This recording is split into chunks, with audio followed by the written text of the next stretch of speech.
Morning students, welcome once again. Today we are going to discuss about class 8 chapter number 6. This is Jody's Phone part 2.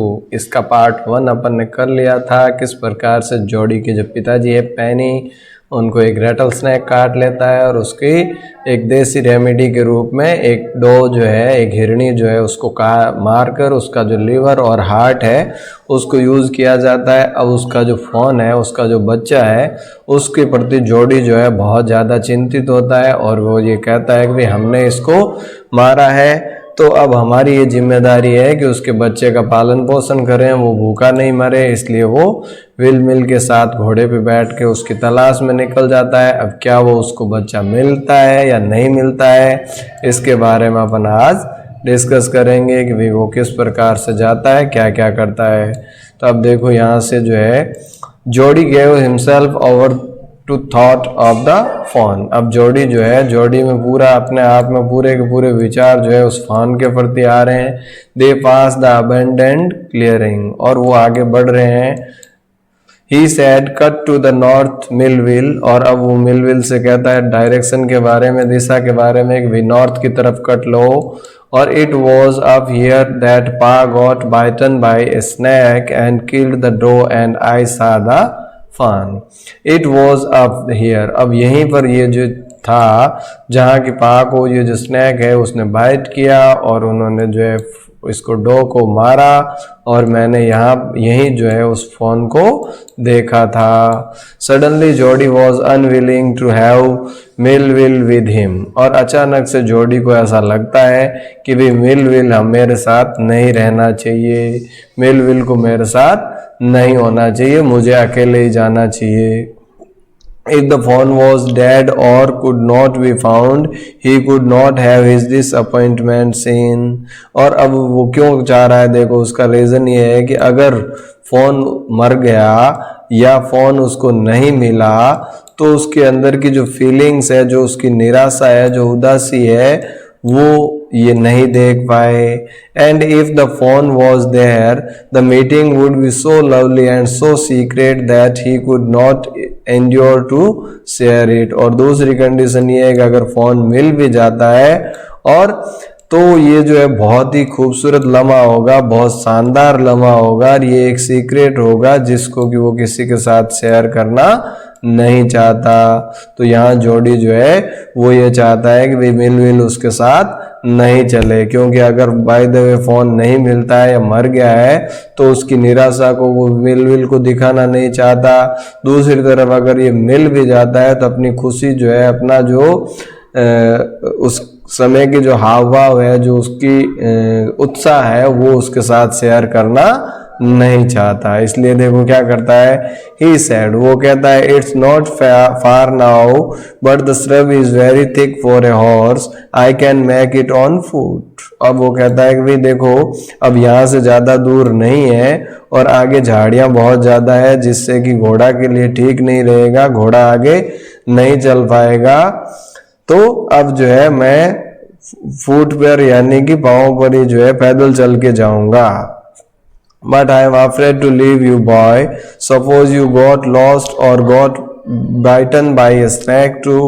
अब will कहता है कि लेकिन मैं तुम्हें अकेले छोड़ने से घबरा रहा हूँ। सपोज तुम खो गए या तुम्हें किसी ने स्नैक ने बाइट कर लिया, सांप ने काट लिया तो वो कहता है I'll take care, it might take me a long time to find the fun if he has wandered। अब उसने कहा मैं अपनी देखभाल खुद कर सकता हूँ और मुझे थोड़ा लंबा समय लगेगा, क्योंकि अगर फ़ोन जो है मुझे इधर उधर भटक गया है तो वो उसको भटके हुए फ़ोन को ढूंढने में मुझे टाइम लगेगा। Leave me of right here, मुझे यहीं पर आप छोड़ दो, यहीं छोड़ दो, आगे की जर्नी मैं खुद तय कर लूँगा और मैं उस फ़ोन को खुद ढूंढ लूँगा। ये कह रहा है जोडी मिलविल को। All right but you take it easy now, ठीक है लेकिन अपना ध्यान रखना। You now north here and east, तुम जो है अब नॉर्थ में या ईस्ट में दिशा का ध्यान रखना। There and there that tall pine makes a bearing. अब देखो वहां पर देखो इधर उधर जो ये टॉल पाइन के ट्री जो है, ये पाइन के ट्री तुम्हें क्या करेंगे, मेक्स ए बियरिंग का मतलब कंपास का काम करेंगे, तुम्हें दिशा बताने का कार्य करेंगे। सो लॉन्ग यानी कितनी देर, so long will I am obliged, हाँ जितनी भी देर हो मैं, पता है मुझे। और अब देखो, he waited for the sound of the hooves to end, अब जो है जोड़ी वेट करता है कि भाई घोड़े के जो हूज है, जो खुर है, उनकी आवाज जब तक उसको आते हैं तब तक वो वेट करता है। Then he cut to right, और उसके बाद जो है वो राइट की तरफ मुड़ जाता है। द श्रब वॉज स्टिल, अभी भी जो है खूब सारी झाड़ियां होती है। Only his own cracking of twigs sounded across the silence, और अब उसके खुद के पाँव के नीचे आने से जो ट्विग्स है, जो झाड़ियां हैं, वो जो डालियां हैं, पेड़ों की टहनियां हैं, वो क्रैक होने की आवाज उसको खुद को सुनाई दे रही है। इसके अलावा किसी भी प्रकार की साउंड जो है वो उसको नजर नहीं आ रही। He wondered for an instant if he had mistaken his direction, और एक क्षण के लिए वो सोचता है कि भाई कहीं वो दिशा भ्रम तो नहीं हो गया, उसको दिशा भूल तो नहीं गया, भ्रमित तो नहीं हो गया।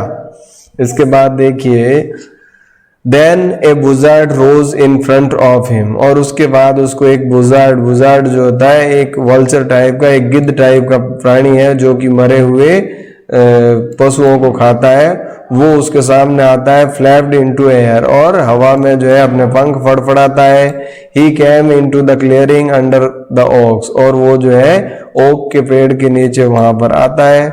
बुजार्ड sat in a circle around the carcass of the doe, और अब बुजार्ड जो है, जो उस डो का, हिरणी का जो मृत शरीर है, जो कैरेकस है, उसके आसपास उसके चारों ओर बैठ जाता है। They turn their heads on their long scrawny necks and hissed at him, और अब वो जो है अपने हेड, अपने स्कारवी नेक जो है, गर्दन जो है, वो उसकी तरफ मोड़ते हैं, एकदम से हिसिंग, ऐसे काव काव या हिसिंग साउंड उसकी तरफ करते हैं। He threw his bow at them and they flew into the adjacent tree, और अब उसको जो है वो फटकारता है, वो थोड़ा सा उसको दुत्कारता है। इस प्रकार से वो पास वाले पेड़ पे जाके बैठ जाते हैं।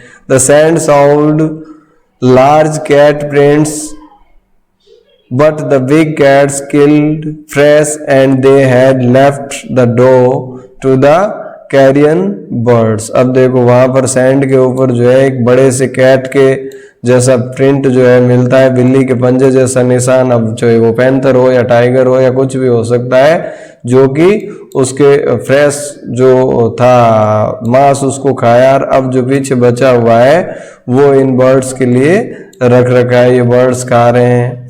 He parted the grass at the place where he had seen the fawn, और अब जो है वो उस तरफ, उस घास की तरफ मुड़ गया जहां की उसने उस फान को देखा था। It did not seem possible that it was only yesterday, और ऐसा बिल्कुल भी प्रतीत नहीं हो रहा था कि वो कल ही यहाँ आया था, यानी कि अब जो है सीन पूरा बदल गया था। The fawn was not there, अब उसको फान वहां नहीं मिला। He circled the clearing, अब जो है उसने पूरा सा चारों तरफ मुड़कर देखा। There was no sound, no sign, अब वहां ना तो किसी प्रकार की कोई आवाज थी, न ही कोई सिग्नल था।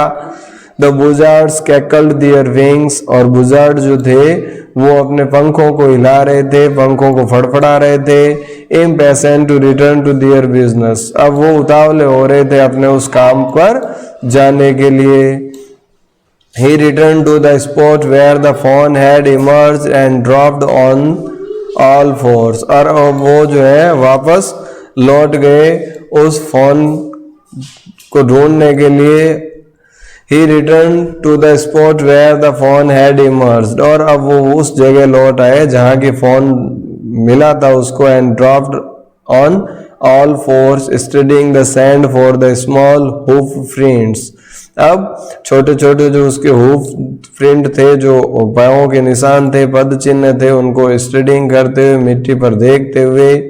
The night's rain had washed away the tracks except those of cats and buzzards. और रात्रि को जो बारिश हुई थी उस बारिश के कारण बाकी के सारे पद चिन्ह धुल चुके थे और वहां पर सिर्फ और सिर्फ निशान किसके बचे थे, एक तो उस कैट के और एक ये जो बुजार्ड थे इनके पद चिन्ह नजर आ रहे थे, बाकी किसी भी प्रकार का कोई पद चिन्ह नजर नहीं आया।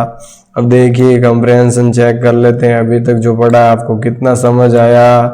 देखो, Jody didn't want Millwheel with him for 2 reasons, what were they. अब जोडी नहीं चाहता था कि भाई मिलविल उसके साथ रहे और इसके 2 कारण थे। कौन कौन से? पहला कारण क्या था कि भाई अगर फोन मर गया या नहीं मिला तो उसकी जो निराशा है, जो दुख के भाव है वो नहीं देख पाए।